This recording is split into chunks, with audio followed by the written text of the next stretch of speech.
Hello friends, नमस्कार। स्वागत है आप सभी का एसटीटी विज्ञान प्रकाश में। दोस्तों, शुरू करते हैं 28 फरवरी के करंट अफेयर, लेकिन उसके पहले 27 फरवरी के सभी प्रश्नों का एक सुपर फास्ट रिवीजन। तो हाल ही में किस देश ने ग्रीन कार्ड पर लगी रोक को हटा दिया है, जिससे उस देश में काम कर रहे भारतीय आईटी पेशेवरों को भी फायदा होगा? तो ग्रीन कार्ड पर रोक हटाई है संयुक्त राज्य अमेरिका ने, तो यूएसए। किस देश ने हाल ही में खबरों के भुगतान के लिए एक कानून पास किया है? तो ये कानून पास किया गया है ऑस्ट्रेलिया में, और यहाँ पर नियम ये बनाया गया है कि अगर गूगल या फेसबुक कोई खबर वहाँ की लोकल मीडिया पर है, अगर उसका यूज़ करना चाहते हैं तो इसके लिए वहाँ की जो लोकल मीडिया सोर्स होगा उसको पेमेंट देना होगा। हाल ही में किस राज्य ने घर घर राशन योजना स्टार्ट किया है? तो यह योजना स्टार्ट की गई है केजरीवाल सरकार यानी कि दिल्ली सरकार के द्वारा। हाल ही में किसे राष्ट्रीय अनुसूचित जाति आयोग का अध्यक्ष नियुक्त किया गया है? तो इसका सही जवाब है विजय सांपला। एशिया के सबसे बड़े मवेशी पार्क का उद्घाटन अभी हाल ही में तमिलनाडु में किया गया, और संयुक्त राष्ट्र विश्व खाद्य कार्यक्रम में हाल ही में the state of school feeding world wide नामक रिपोर्ट जो है जारी की गई है।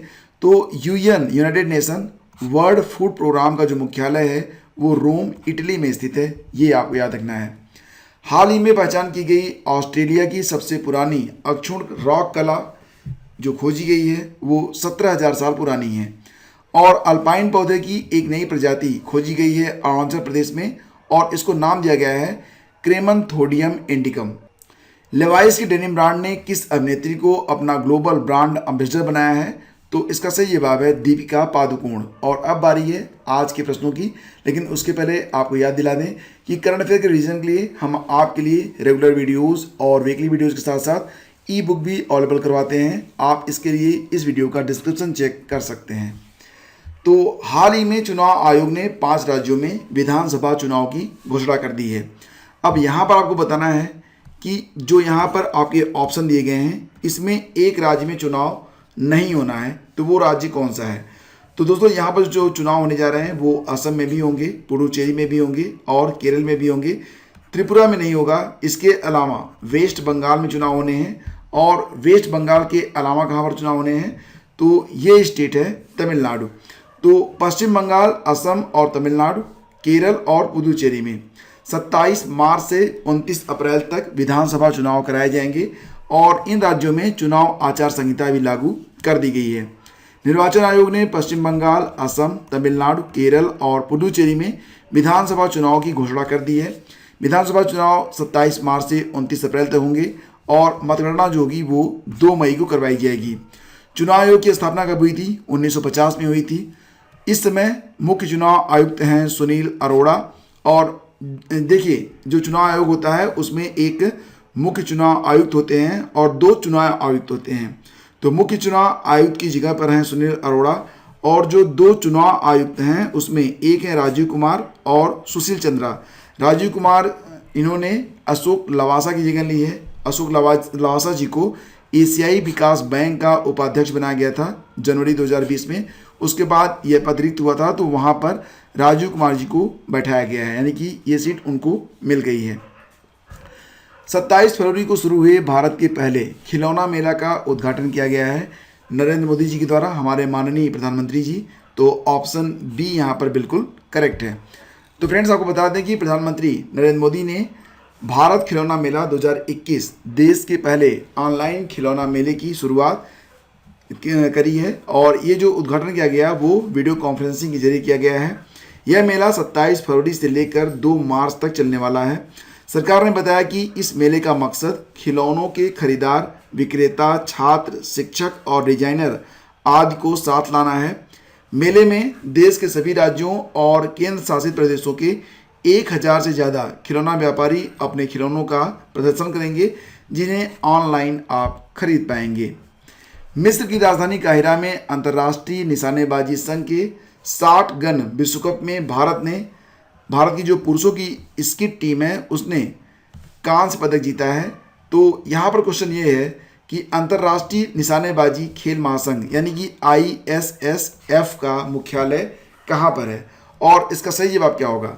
ये हैं आपके ऑप्शन, जिसमें सही ऑप्शन है ऑप्शन सी, यानी कि म्यूनिख, जो कि जर्मनी में स्थित है। तो ISSF means the international shooting sport federation. तो इसके बारे में अगर हम बात करें तो ये एक गवर्निंग बॉडी है, किसके लिए? Olympic shooting events in rifle, pistol and shotgun, यानी कि क्ले टारगेट डिसिप्लिन के लिए। और इसका जो हेडक्वार्टर है वो आपको मिलेगा म्यूनिख, जर्मनी में। स्थापना इसकी हुई थी कब? 1907 में। तो शॉटगन विश्व कप में भारत के मिराज अहमद खान, अंगद वीर सिंह बाजवा और गुरजोत खंगूरा की टीम ने पुरुषों की स्कीट टीम स्पर्धा का कांस्य पदक जीत लिया है। और प्रतियोगिता के तीसरे दिन भारतीय टीम ने कजाकिस्तान के डेविड पोसीवालोव, एडवर्ड एस्टेनिको और एलेक्जेंडर मुखामेदियो को 6-2 से हराकर तीसरा स्थान हासिल किया है। हाल ही में किस भारतीय ऑलराउंडर क्रिकेटर ने क्रिकेट के सभी प्रारूप से संन्यास की घोषणा की है?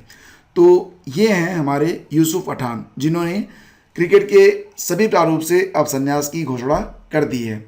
तो फ्रेंड्स, आपको बता दें कि भारत के हरफनमौला खिलाड़ी, दाएं हाथ के बल्लेबाज यूसुफ पठान ने अपने क्रिकेट कैरियर की शुरुआत 2007 में 2020 विश्व कप टूर्नामेंट से की थी।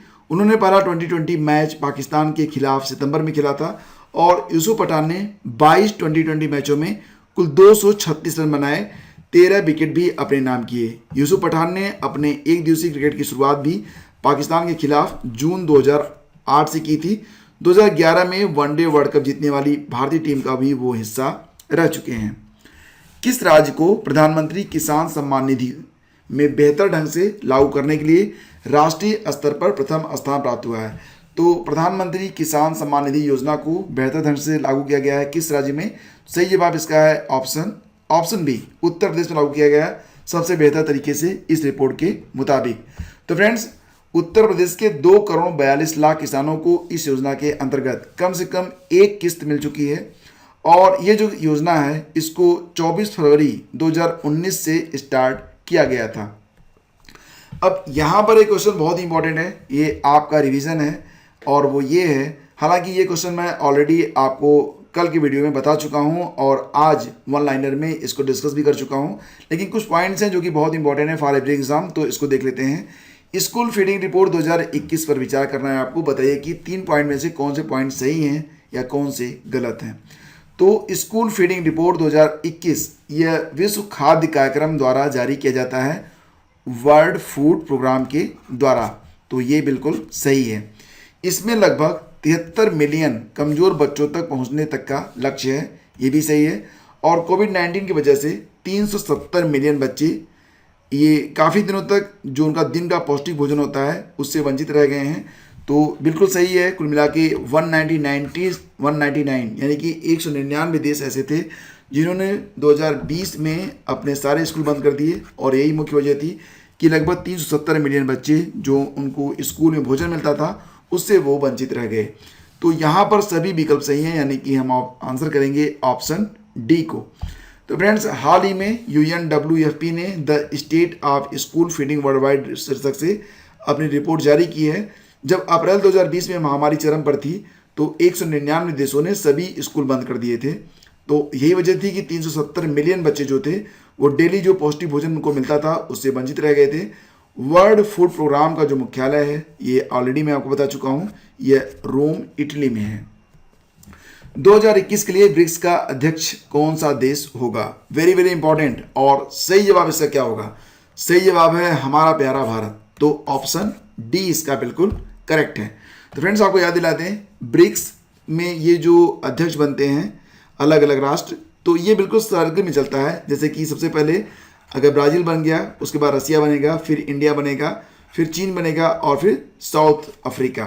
तो इस प्रकार से ये जो सीक्वेंस चलता रहता है, यानी कि रसिया ने 2020 में, अब हमारा प्यारा भारत 2021 में, चाइना 2022 में और साउथ अफ्रीका 2023 में, उसके बाद फिर से आ जाएगा ब्राज़ील 2024 में। तो ये एक सर्किल है, अब आपको याद करने में बिल्कुल आसान रहेगा। तो चलिए आगे बढ़ते हैं। और किस शहर में भारत की पहली जलमग्न सुरंग बनाई जाएगी? और ये सुरंग 2023 में बनकर कंप्लीट भी कर ली जाएगी और ये राज्य है ऑप्शन डी, यानी कि मुंबई में। तो मुंबई में 2023 तक पहली जलमग्न सुरंग बनाने का लक्ष्य है। इसकी कुल लंबाई 2.07 किलोमीटर होगी, जिसमें 1 किलोमीटर का जो हिस्सा होगा वो समुद्र के नीचे होगा। एक्चुअली में एक लगभग 10.58 किलोमीटर लंबी एक सड़क बनाई जा रही है, बीच में आ रहा है समंदर।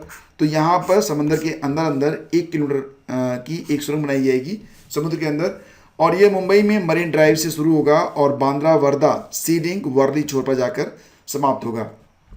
तो एक बहुत ही अच्छी परियोजना।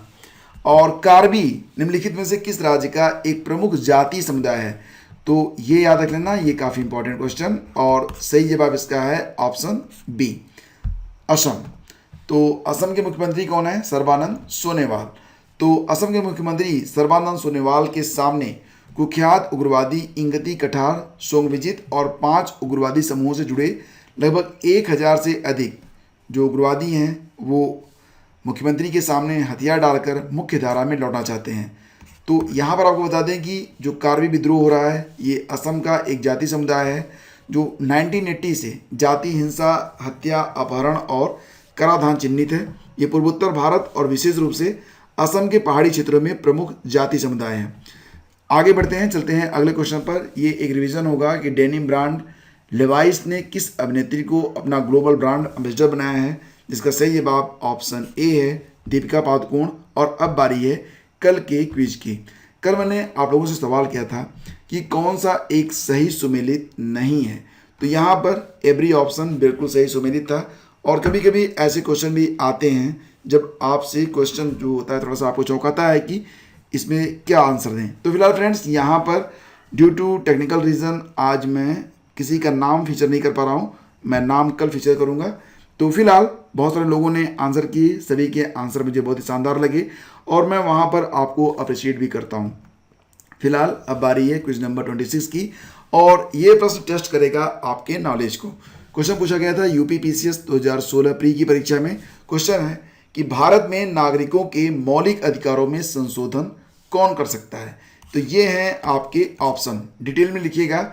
और एवरी जो आप आंसर करते हैं सभी आंसर मैं ज़रूर पढ़ता हूँ, और मैं सभी की बहुत सराहना करता हूँ कि आप लोग बहुत ही अच्छे तरीके से आंसर कर रहे हैं। देखिए मेरा वीडियो और ये जो सेशन है इसमें आपका नाम आए या ना आए कोई फ़र्क नहीं पड़ता, लेकिन मैं चाहता हूँ कि सफलता के बोर्ड पर आपका नाम जरूर अंकित हो। और बहुत सारे लोग आंसर राइटिंग कर रहे हैं, जो लोग नहीं कर रहे हैं वो लोग अभी से स्टार्ट करें। तो हम मिलेंगे आपसे अगले वीडियो में। वीडियो पसंद आता है तो इसे लाइक और शेयर आप लोग ज़रूर कर दिया करें। धन्यवाद, जय हिंद।